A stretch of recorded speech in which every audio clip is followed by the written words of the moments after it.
So if we're being totally honest with ourselves, all of us have blind spots. All this comes to a head one day when I'm sitting at my desk, reading my college literature assignment, when it's impossible for me to see the words on the page right in front of me. I try every trick I know.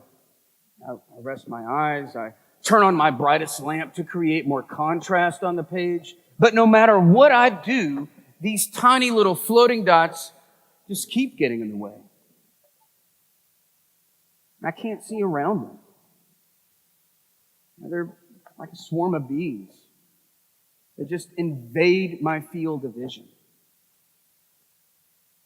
This simple little assignment that probably should have taken no more than 30 minutes is already taking well over 2 hours, and I'm not even close to being done. You know, not being able to see in poor lighting conditions is one thing, but not being able to see the words of the page right in front of me, under my brightest lamp, it's totally different. I feel devastated. I feel hopeless. Because deep down inside of me, deep down, I know that this is it. Darkness is finally knocking on my door. I can't move. I can't breathe. All of my energy is gone, and I feel like the life I'd known up until that point is gone too. You see, not only am I unable to physically see, but I can't begin to envision what my future looks like. I can't even imagine what success looks like in these circumstances. I feel frustrated, angry, and I'm bitter. You know? I'm at a real crossroads. What about you? Have you ever been at a crossroads? Feeling frustrated or maybe even bitter because things that were outside of your control didn't go according to plan? Not really sure what you're going to do next? Well, at this point, my dream of going into the medical field didn't seem like it was much of an option because I couldn't even see to complete my classes. So after having multiple near-death experiences while I was walking and driving, flushing nearly 3 years of university work down the drain, in the prime of my life, I've got to face the fact that I'll never be able to see again. So at 21 years old, I know that I will never be able to see another sunset. At 21 years old, I know that I will never be able to see my future wife.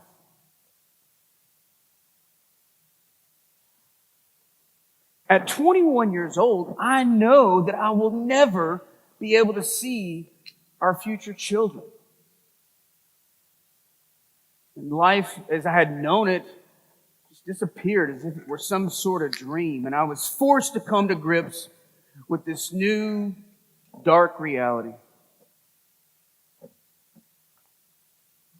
And for months, I sat around feeling sorry for myself, throwing myself a big pity party. I felt like a loser. I kept making excuses, and so I finally decided that, you know what? This isn't serving me anymore. I need a new philosophy in my life. I need a new way to live my life. And so that's when I decided that for me, excuses are for losers. It's kind of hard to hear, isn't it? Excuses are for losers. Let me ask you something. How much time do we all spend looking for good and maybe even legitimate reasons to fail? And even if we find a legitimate reason to fail, how does that serve us? I mean, maybe there are a few legitimate reasons to fail. For example, if you're dead, okay, that's pretty legitimate. Or maybe you're beating your competition so badly that you want to help them catch up. That could be another reason to fail. But who would you rather be? Someone who found good and maybe even legitimate reasons to fail, or someone who finds a way to break through your barriers? You know, sometimes we just have to accept that the facts are not going to change. I'm blind and there's absolutely nothing that I can do about it. So at 21 years old, feeling sorry for myself for the rest of my life means that I'll be feeling sorry for about another 50 or 60 years. That's a lot of sorry. Now, for the rest of my life, I'll know I'll be blind, but I don't want to be blind and bitter. You see, the blindness is guaranteed, but I know that my attitude, well, that's up to me. I know feeling sorry for myself isn't going to solve a thing. Just because life took my eyesight, it's not going to cut me any slack. In years from now, when you look back on your life, how will you feel if you don't get what you want out of your life? So is it better to comfort yourself in the moment with an excuse? Or is it better to hold yourself accountable so that you can achieve your goals and your dreams? None of us are responsible for all of our circumstances, but we have got to be accountable for our lives and for our outcomes. Because at the end of the day, this is my life. So I've got to own it. And that's your life. You've got to own it. If you don't own your life, who will? If you don't own igniting agent appointments for your business, who will? We all have to own our outcomes, even though we're not responsible for all of our circumstances. So what in the world am I going to do next? Well, thankfully, I realized that I needed to start thinking a little more positively. You know, I needed to embrace my situation and start taking some actions.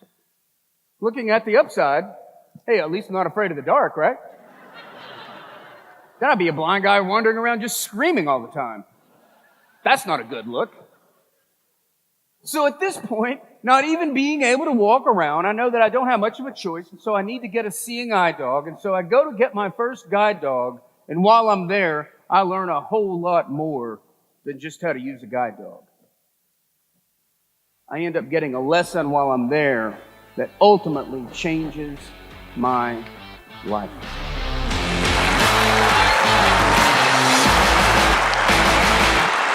Thank you.